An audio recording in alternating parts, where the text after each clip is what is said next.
Welcome to the May 5th, 2026 meeting of the Hawaii Board of Speech Pathology and Audiology. We will first watch a video providing instructions on how to participate in this meeting.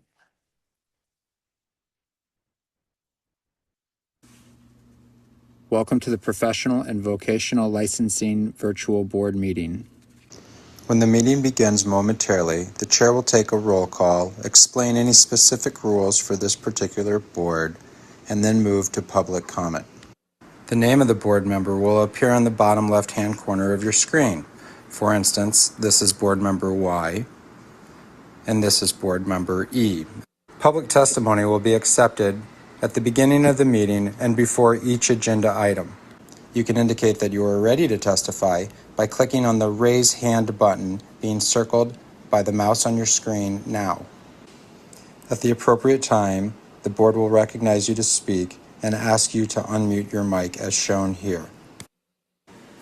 Again, public testimony will be accepted at the beginning of the meeting and before each agenda item. Public attendees will not be able to unmute their microphone until recognized by the board. Public attendees who are recognized to testify will be asked to identify themselves by name and their affiliated organization if applicable. Please mute your microphone when you are finished speaking as a courtesy to others and members of the board. Public attendees will not be able to unmute themselves after the testimony is completed unless recognized again after raising their hand. At some point during the meeting, the board may choose to move into executive session. When the board moves into executive session, the board members' microphones and video feeds will be turned off, and a similar screen as you see now will be displayed. When the board returns from executive session, their microphones will be turned on, as well as their video cameras. Welcome again to the Professional and Vocational Licensing Virtual Board Meeting. At this time, the chair will call the meeting to order and take a roll call, as well as explain any additional rules that may be specific to this board. Okay, we're going to do roll call. Dr. Brian Chen, otorhinolaryngologist and public member. Dr. Olivia Uchima, licensed speech pathologist. Dr. Kristen Baba, licensed audiologist. And I, Dr. Denby Raw, and president. We're going to call the meeting to order. It is 2:10 p.m.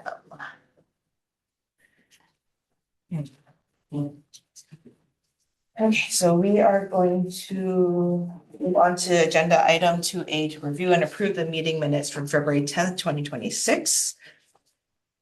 Are there any attendees wishing to provide testimony?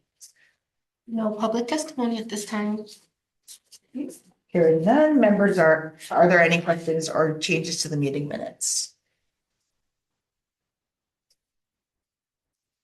No? Okay. Is there any member abstaining or opposing? So I think actually someone needs to make a motion to approve before we ask that. Oh, I'm sorry. Can I have a motion to approve our minutes, please? Yes. Just be a little bit louder since we're on video. Yes, okay, so and a second? Yes. Okay. Is there any member abstaining or opposing? With none heard, the motion carries unanimously. Thank you. We will now move on to agenda item questions for the board. Are there any attendees wishing to provide testimony? There is no one wishing to provide testimony. Okay. So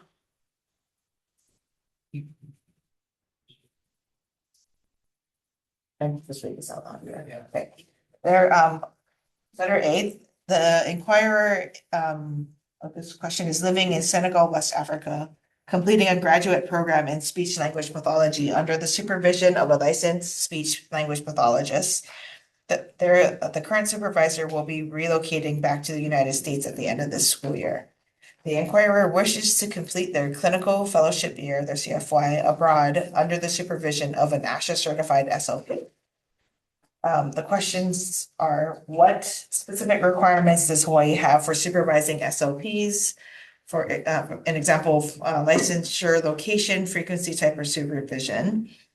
Two, are there any restrictions on completing the supervised postgraduate clinical experience internationally while holding a Hawaii temporary license? And three, would I be eligible to apply for a Hawaii temporary license if both I and my clients are located outside of the United States during my CFY?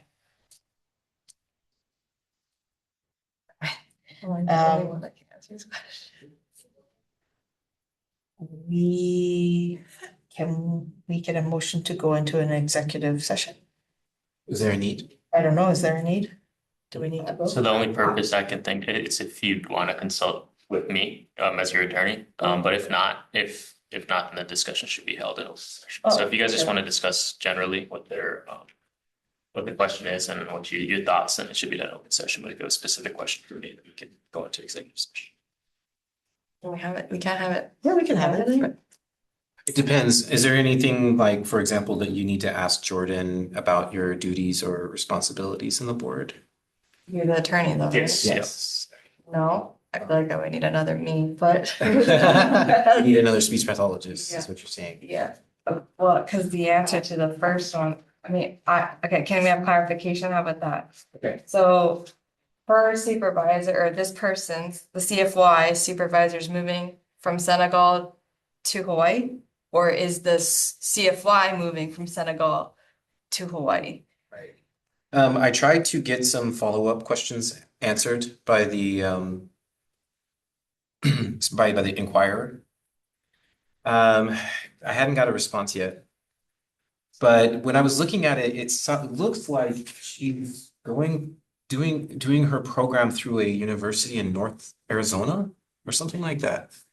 But she wants to get licensure here, temporary licensure with us. Well, it depends. I don't know who the who is. That's why I can't Okay, answer so- the questions. Because Right. I don't know if it's like the student is moving here, but her supervising SLP is in Senegal, or if it's the supervising SLP is moving to Hawaii and she's the student in Senegal.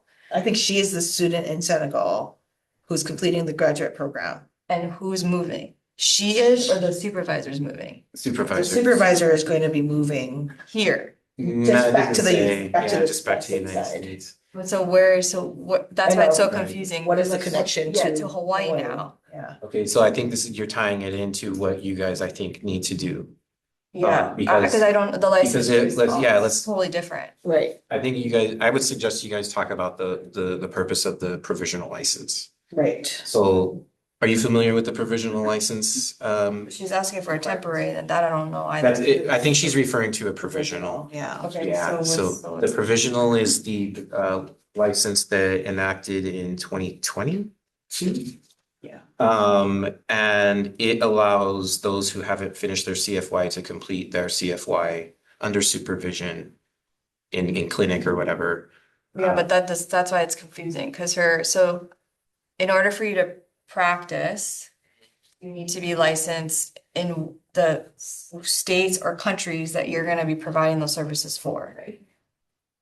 But why does she need a Hawaii license if her supervisor's in Senegal or moving to another state in the US? Like, that's what I'm confused about. Yeah, and I asked a follow-up question. I'm trying to find the email to them. She doesn't need a Hawaii license if none of her patients are going to be in Hawaii. Correct.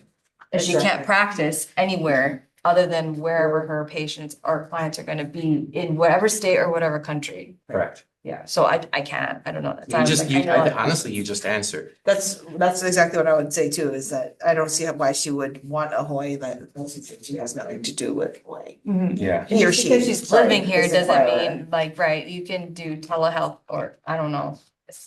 School-based or I don't know, whatever setting she's doing. She Well- can live here, but I mean, she says both I and my clients are located outside of the United States during CFY, so to me, that means she wouldn't be. all abroad, Yeah, all abroad. So I don't know, so I didn't ask this question to her, but the question was, is the requirement for a license while she's doing practice in Africa, for example, because she's trying to maintain ASHA requirements while she's in another country? You don't need a license for ASHA to accrue your for CFY. CFY, right? You just need to have the set amount of hours. Right, and be supervised And appropriately. yeah, with the set amount of hours. Right, I yeah. think it's like 20% supervision and Yeah. the other 80% can be one-on-one. That's more of an ASHA question than a state of Hawaii question. And so I think, typically the way questions coming to the board happen is the board will look it over while they're in their pocket. What you're really trying to look at is what you guys are responsible for, right? So that would be 4680 and its an accompanying HAR rules, right? There might be some other overlap with other statutes like Department of Health and things like that, but for the majority, you guys are presiding over that. So whatever's within that is what you would want to address this question with, right? So I think you hit it on the head. Why would you need a license in Africa if you weren't providing services in Hawaii? Because that's what our license is designed for. It's designed for providing services in Hawaii under a licensed SLP. And it has to be a Hawaii licensed SLP. So it kind of implies that it's meant for here. Right. So if she's trying to use the license in Africa, what would be the purpose? And that was why I was trying to ask her, like, Yeah. why are you doing it like this? She was doing like some in Hawaii and some in. Right, like a tele kind of thing. Then sure, then that means that the supervising SLP, I'm assuming, would have to also hold the same. Like they can be in Hawaii too, or I don't know, living somewhere else and providing services. But licensed in Hawaii. Yeah, but you have to hold a license in so like if you were in telehealth and like, someone I used to work with for telehealth did telehealth in Massachusetts and China and in like other states. So she held multiple licenses and I lived here and I had to get licensed in whatever states they lived in. So wherever the client lives in, they have. So I could have lived here and if I didn't have anyone here, I didn't need to be licensed in Hawaii. Yeah, so it seems to me like you guys noticed specifically the purpose of the license doesn't seem to be met. You also suggested Demby to go talk to ASHA.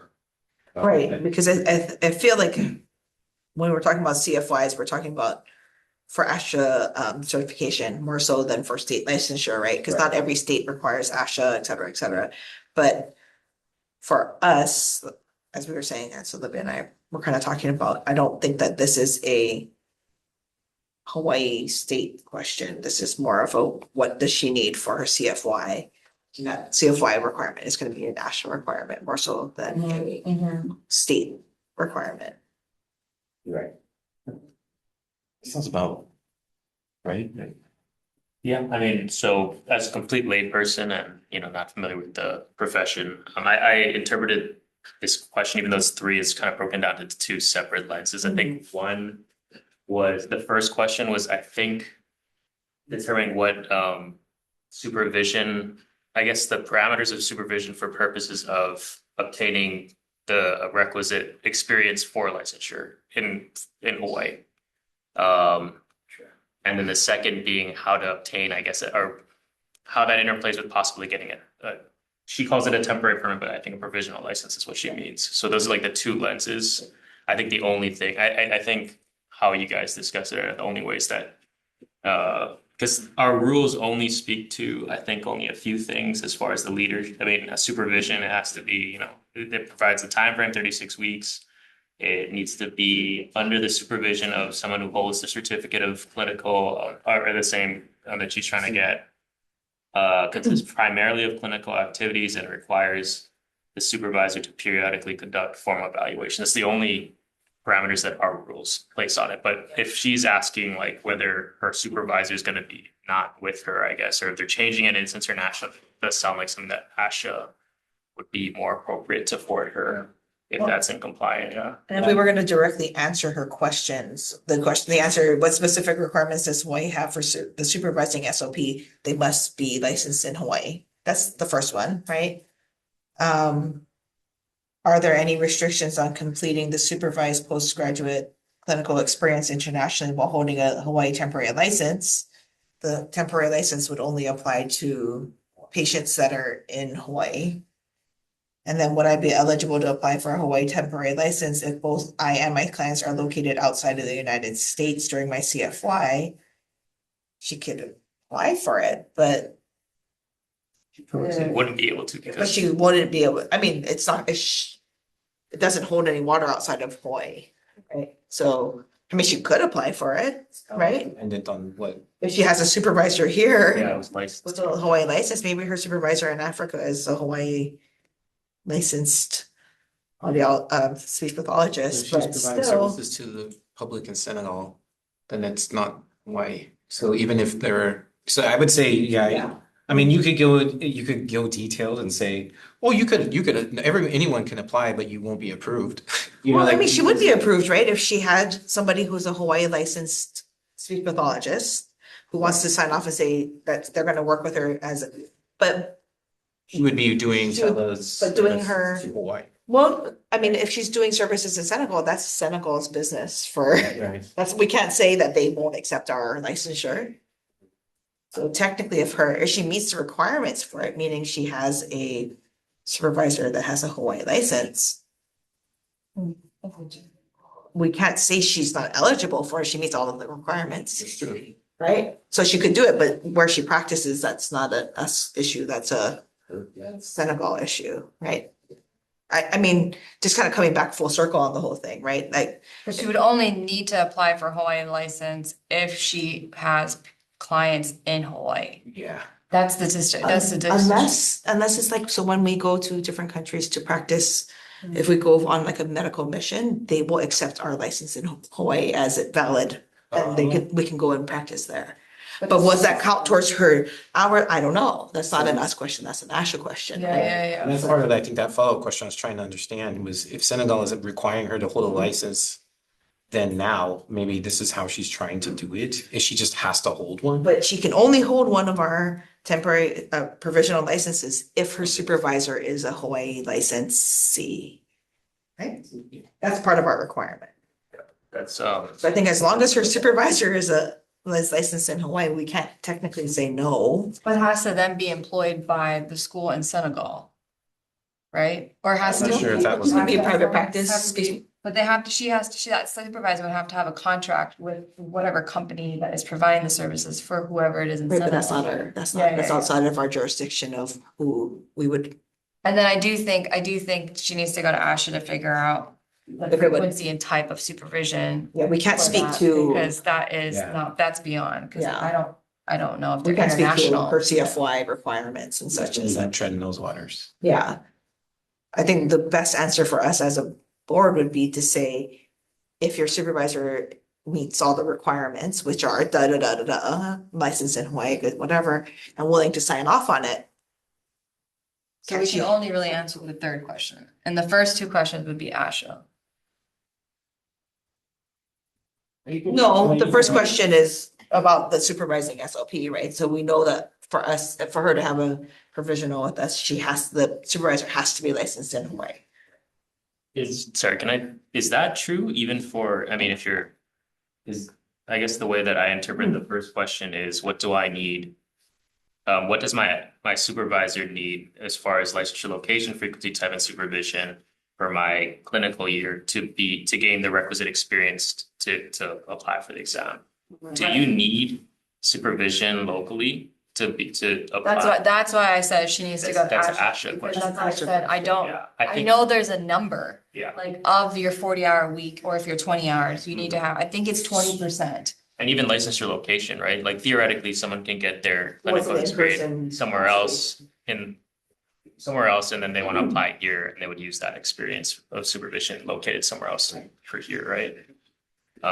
So I think, because my understanding was only the provisional license where we can say that the supervising speech pathologist needs to be licensed here for her to have a provisional license here. Right, and that's the question, right? Yeah. Like, what is Hawaii supervising? SLP have to be what they have to be licensed in Hawaii. Right, but yeah, how they supervise is ASHA. That's an Asha question. Because it oversees, Yeah. I can't speak for, And I guess they changed the rules if supervision can be Yeah. not in person, if it can be remotely. Right. Yeah, and this is only how I interpret the first question. Just because she doesn't specifically mention temporary permit or Right. temporary license, or however she puts it. I assume she's just asking what kind of supervisor, I guess the parameters for purposes of gaining licensure. Sure. Right.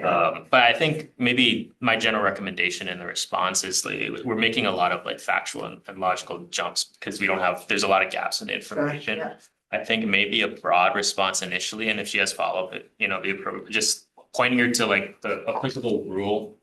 Yeah. And not giving specific, and then also noting that as far as, you should check with Asha as far as, for maybe the first question.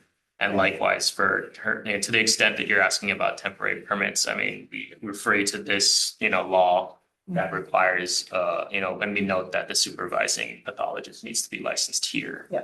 And if she has follow-ups, then we can get more specific as opposed to trying to guess where she's getting at this point and just kind of, that's just my thought, but, yeah. So do we need to vote for a response? Yeah, sure. Thank you. So now we have to organize the response. How we're gonna word it? Yeah, well, I mean, it could be general how you're how he described it. You can. And then delegate. Instruct me Yeah. to send a letter. I would say, referring back to the guidances for the provisional license in Hawaii, where the supervision standards are laid out, and then also recommending that this inquirer checks with ASHA for their guidance on what is allowed or not allowed, because we are not able to make that that decision for ASHA and what's valid for our CFY. And then maybe just refer her to the specific, like only like to the rule only. Speaks to, yeah. Five. Yeah. That's it, because we don't have rules yet for that. All right. There'd be a motion and a second and a vote. To move on or to Just for that. To approve that To response. approve that response. Can I get a motion, please? Can I motion? I motion to give her that response. Can I get a second? Okay, thank you.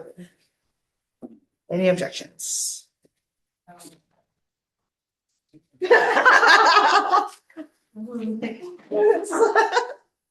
I know, I was like, how is both meetings like 10 like super hard questions? I know, right? Like, yeah, that's next one, like, can we be private? Okay, so we're going to move on to 3B, which is with over 25 years of experience in the field, focusing on working with neurodivergent individuals, the inquirer formalized this expertise, completing the following: pass the practice exam, specialty area related to ASD specialization, received my certification in autism spectrum disorders from the University of St. Thomas in Minnesota. They believe their extensive clinical background combined with this certification demonstrates advanced knowledge in ASD, noting an eagerness to formally update credentials to reflect qualifications and ensure licensure aligns with the high standard of care that they provide clients. The question is regarding a specialty license in autism spectrum disorders, ASD. Can the ASD endorsement be placed on my current license, or would it be a separate license in addition to my SOP license? Did they come up with the questions or did you write these questions? I did not write these. They wrote this. This is what they come in and write. Okay, Okay. So does she, so what license? So I'm so sorry. What license does she have currently? she has, it looks like she has an SOP, she has an SOP license, but now she has had a ASD certification from University of St. Thomas in Minnesota. So they are asking if the endorsement can be placed on the current license, or would it be a separate license? Is there a license? No, we have a license. We have a speech license, but what, I mean, this is a good, this is a great question. what benefit license do you, how, and to combine it? Well, I think, but again, these questions, I placed these on the agenda because they touch into almost every single part of your guys' responsibilities, right? So with this one, my suggestion is that you guys look at this from the frame of administrative, right? So you have a license. It's built in a certain way. PVL handles that for you guys. What do you know about that? Like our database, the license itself, like the structure and systems that we have for Hoala, which is like a Salesforce-based system. Do you guys know any of that? I know what Salesforce is. Yeah, so there's certain parameters and structures to our systems. So for example, when we build a license, PVL that is, it has a specific coding that goes into our Salesforce system, right? So when you get a license, they click a button, the license comes out. There are no modifications to that unless there's a privilege involved. So or a specialty built into the statutes. So Certified. so there's nothing that says like on the license, provided that a licensee can add a designated, specialty onto that license. If that was in our statute, we could build that and then they could have that on the license. So what statute do we have currently for SLP licensure?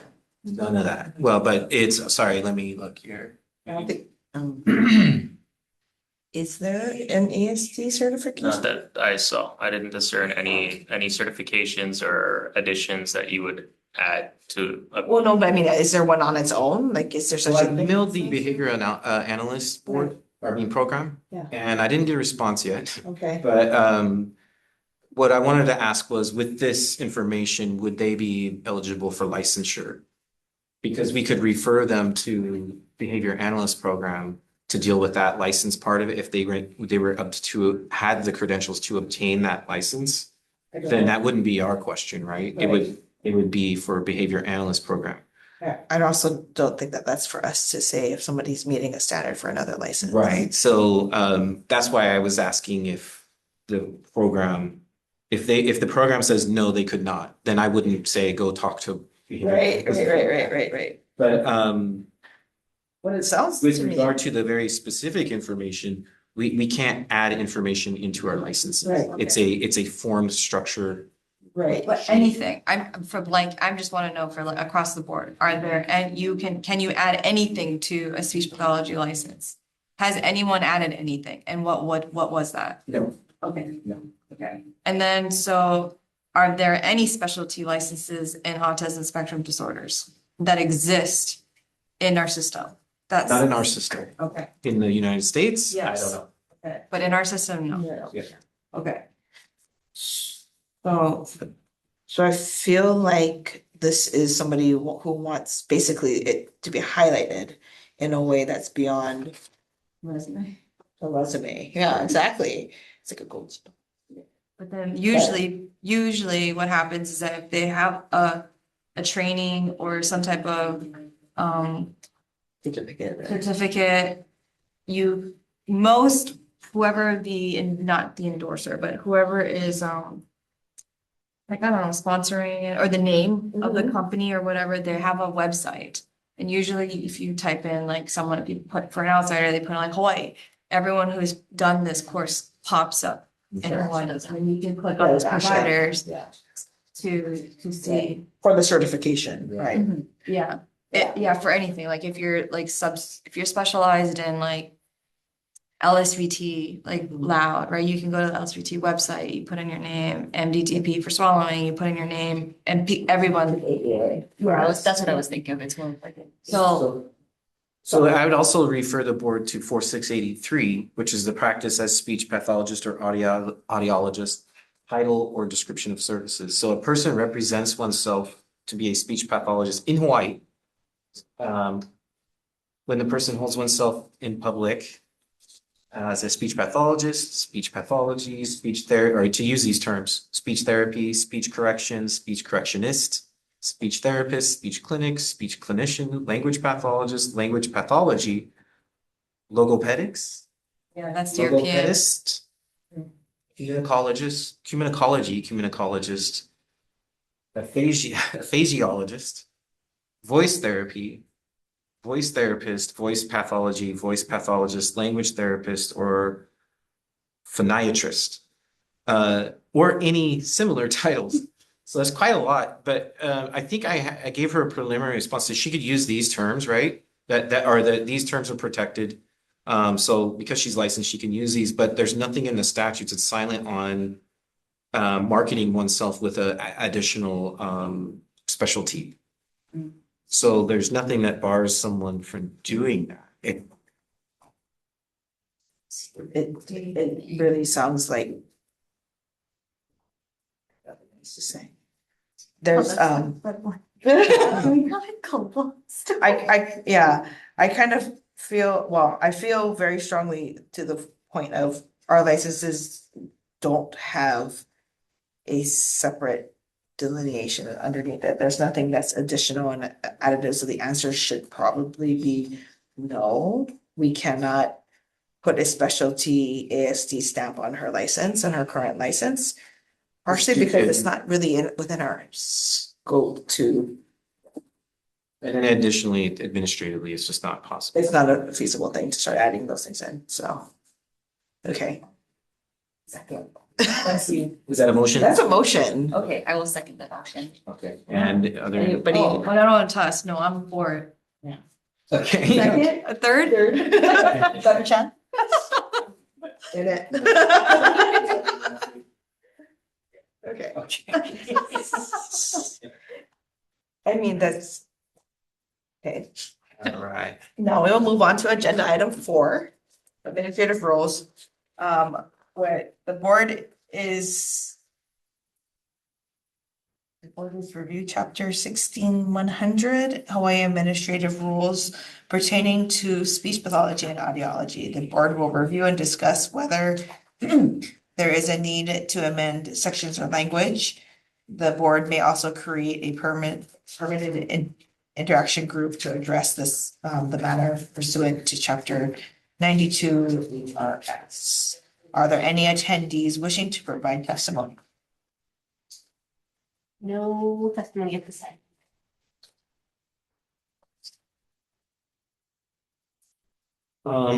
I forgot my food books upstairs. What's that? I put the ones that are more in the OneDrive. Or ask to look at for now. You'd like to have me on? Yes, please. How do I do that? All right, thank you, Chair. Okay, so I can't remember or off the top of my head, and I didn't look into it, but I'm pretty sure the rules haven't been touched for some time for this board.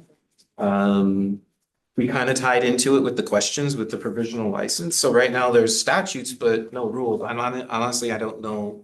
We'd have to ask Jordan if that section for the provisional license allows you guys to promulgate rules, for example, to solidify the criteria for what supervision should entail, right? Right now, we're just kind of going by what you need for the examination process and ASHA, right? They should be equal. That's another thing. In the section of requirements, that's old. Like, it's like old ASHA requirements. So some of the numbers have risen or lowered.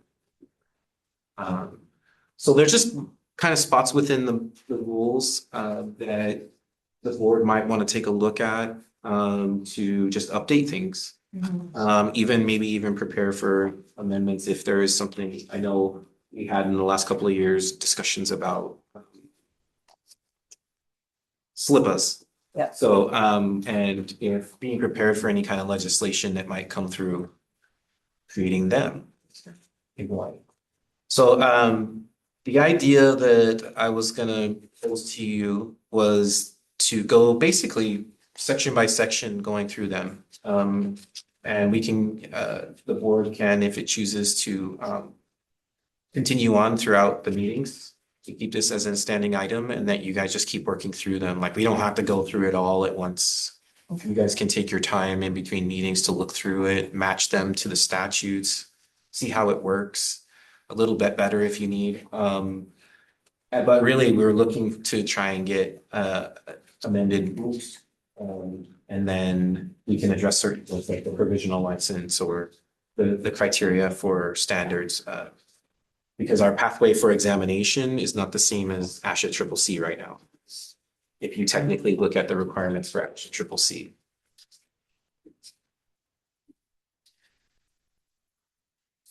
Can we make a motion to keep this as a standing topic? So And you we, can do as chair.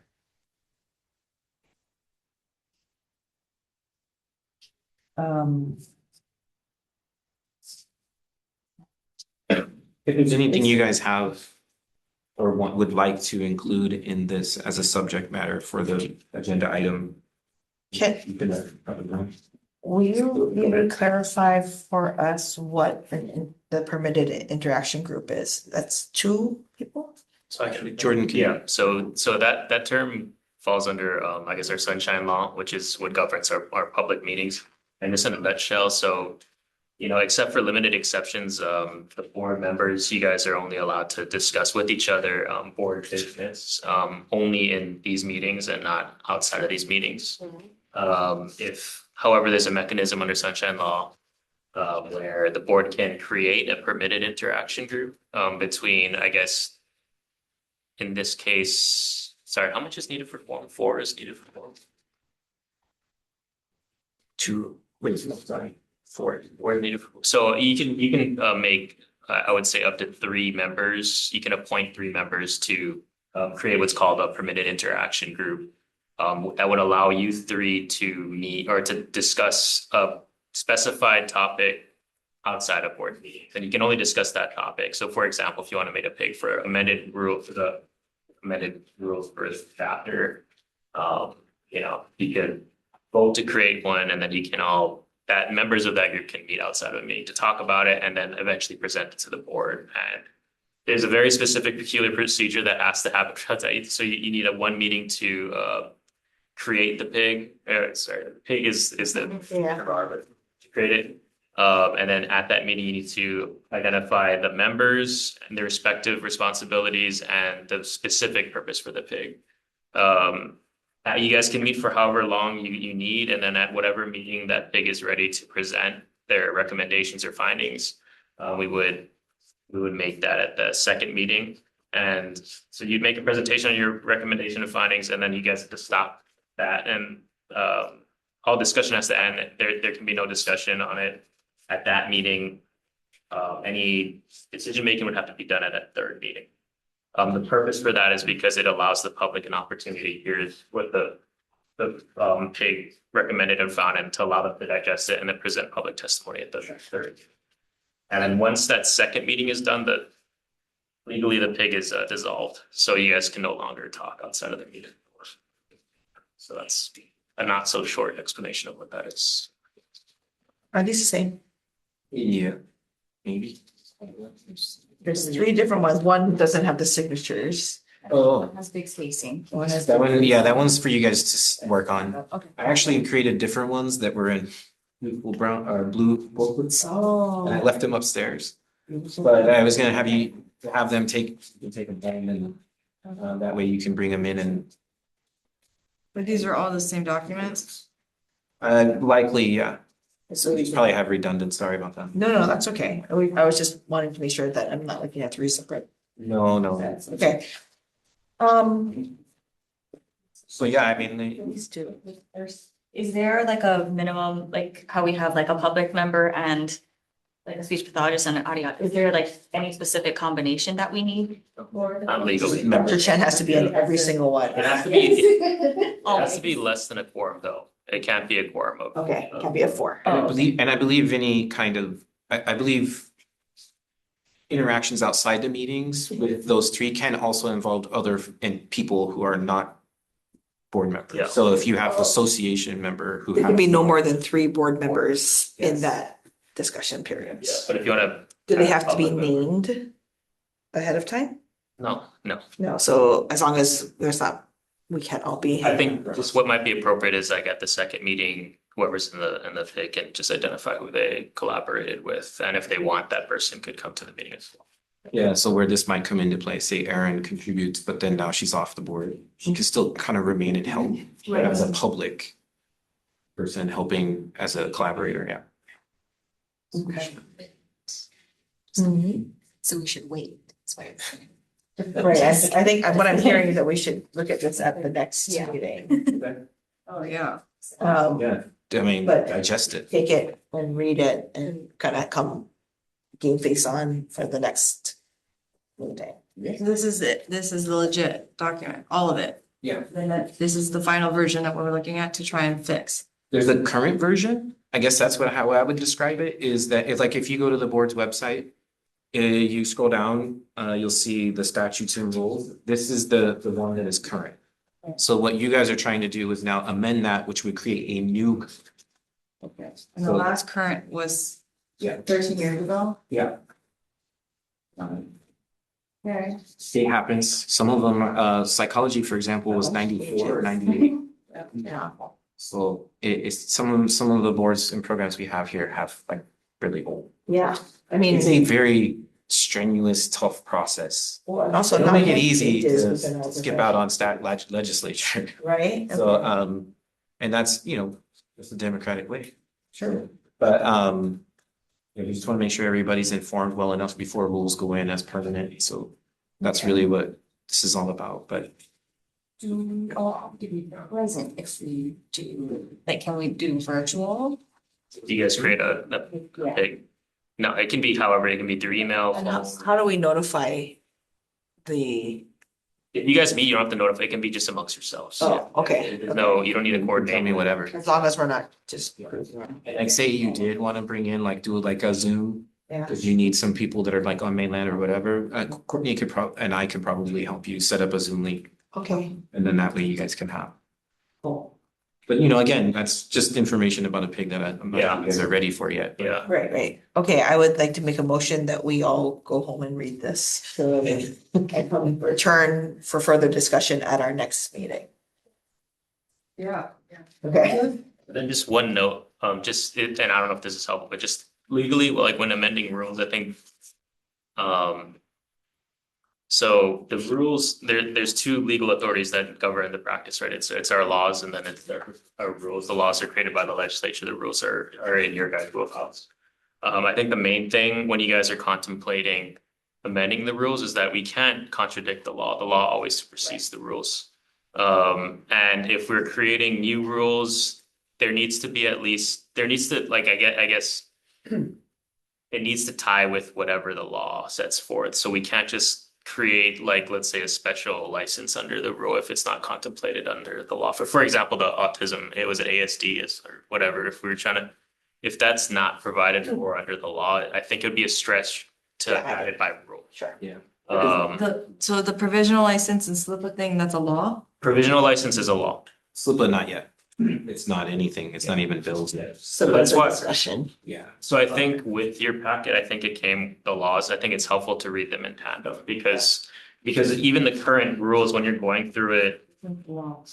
668E. This one, this is the law. Yeah, I think it says HRS, which is Hawaii Revised Statutes, or maybe it doesn't say, chapter 468E is the law. Oh, God, okay, And then the other one is the rule 68, and it says Hawaii Administrative Rules. This is the statute. Yes. Or sorry, the rules are the rules, yeah. we have like 3 copies of the rules. Yeah. So you can mark them all up. And I don't know if this is helpful but when you're going through the rules. And let's look at like 16100, and it can be any rule, but I'm looking at 16119. At the bottom, there's a bunch of things in brackets. And it just refers to, like, I think when these were amended, but at the very bottom of the rule, there's in parentheses, it says authority and it says HRS section 468E7. And then in IMP, that's the implementing statute, it cites these statutes. And the only reason why I point that out is because when we create the rules, we have to point to what authorizes the board to make the rule, and the implementing is like the laws that refer to that the rule stems from.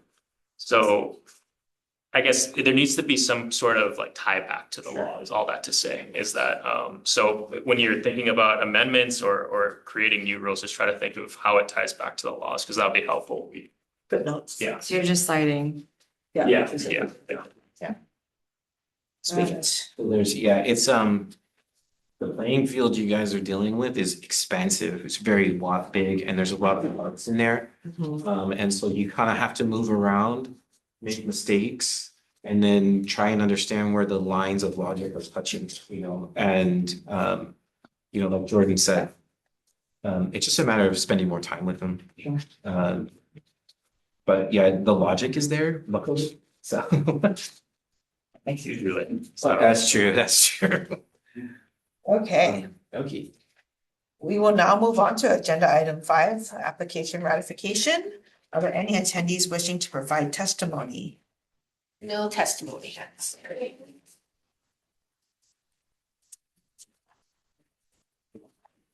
Can I get a motion to approve the ratification? Right, can we hear those a little bit clearer? Yes. I'll second. Wait, Or third. no, you're motioning and. Oh, yeah. Sorry. Okay. Is there any member abstaining or opposing? With none heard, the motion carries unanimously. Sorry. Okay, last item on the agenda is the next meeting.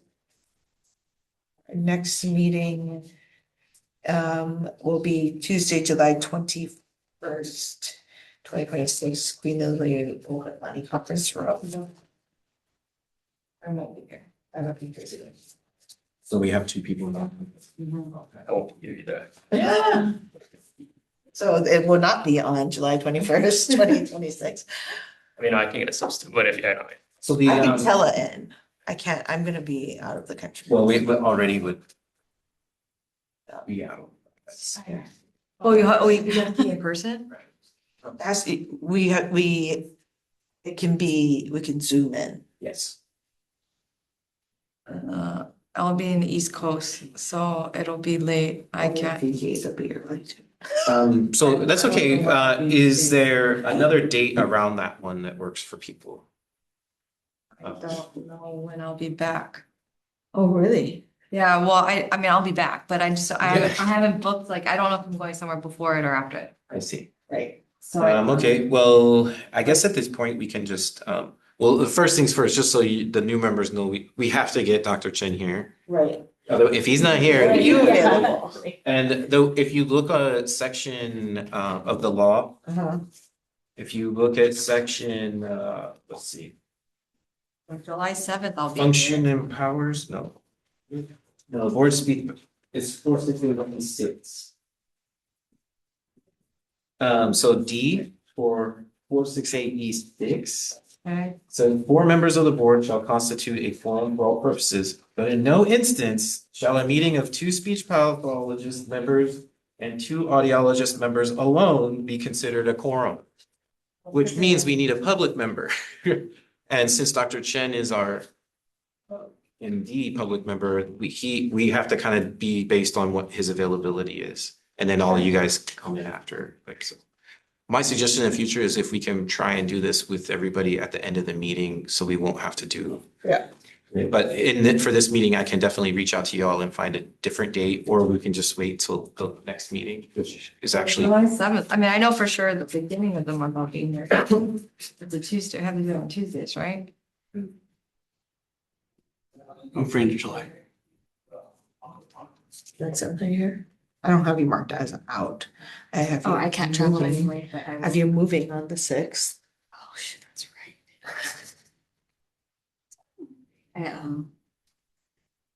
I can make it work. The 7th, July 7th.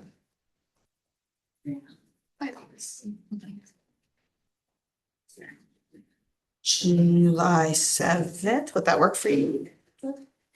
I'm the least important one here. I can get some. But I think I can actually, but it shouldn't take you guys.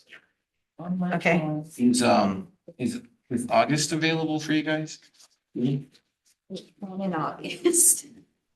Well, you guys usually, so think about it this way, is like your guys' meetings are always on Tuesdays, so any Tuesday of that month would probably work, so we can keep things consistent with. I have it scheduled for August 11th. That's what mine said, I thought the board meeting August 11th too. I think it was July. It has August 11th? August? Oh, so wait, what is? There's one August, I mean, mine says it. Okay, We're gonna have back. so I could have mistakenly put the wrong date for this meeting. I had a hard, our calendars are in this one. Okay, so August. So August 11th? August 11th, that's the next meeting. Fine with me. Okay, there we Oh, go. that was great, thank you. Does that work for you? My phone. Yeah. All right. Okay.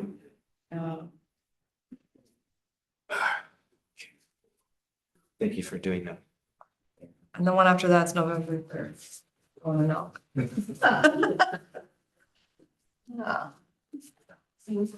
Just so that, sorry, just for expressing, because I saw an issue with other boards. So for item 5, application ratification, just so that it's on the record, items 5, A, B, and C are approved for ratification, right? All items on under 5, right? There's 3 lists. There's 3, yeah, Yes. sorry, then Yes. it becomes an issue if you want. Okay, let's go there. No, I mean, I think that's it. Okay. That's good. As long as Yes. we affirm it on the record that it's A, B, and C. Yeah. Sorry. I'll be wrong there. That was time. That's good. Okay. Okay, so we have our next meeting set for August 11, 2026. In this room. At 2 p.m. Okay, we are adjourning at 2:58 p.m. Thank you.